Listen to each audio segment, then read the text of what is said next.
Hey, it's the Investor Professor here, and inflation isn't a maybe. It is actually factored into our economic system, so it's always going to exist. That's why your grandparents said that things were cheaper, right? And then you are saying that things are more expensive, and then your grandkids are going to say things are more expensive because inflation is baked into our system. It is part of how we run our economy. It's not something that's going to change.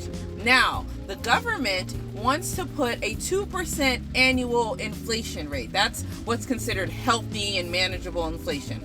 However, historically, we're more like 3 to 4%. And this is why I say this.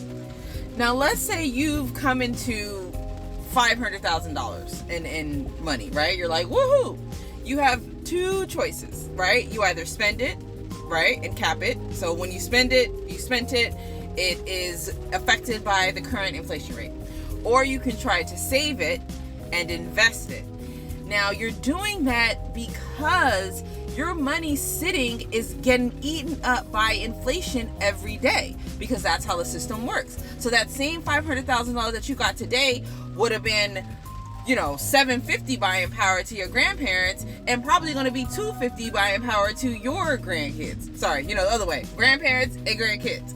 So that money can't just sit in a bank account, or it can't just sit in your mattress. It can't just sit, because when it sits, it's being eaten up by inflation.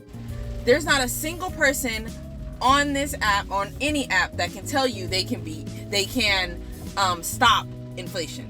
They can't, because we live in a society where inflation is essentially baked in. The only thing you can do to beat inflation is to put your money in a place that gains more interest than the inflation rate. Okay? So that's why there's high yield interest savings accounts, there's brokerage accounts, there's investments accounts, there's IRAs, and all of the 401ks and all of the things. All of that means is put your money here, and the interest rate that you will get will be more than inflation.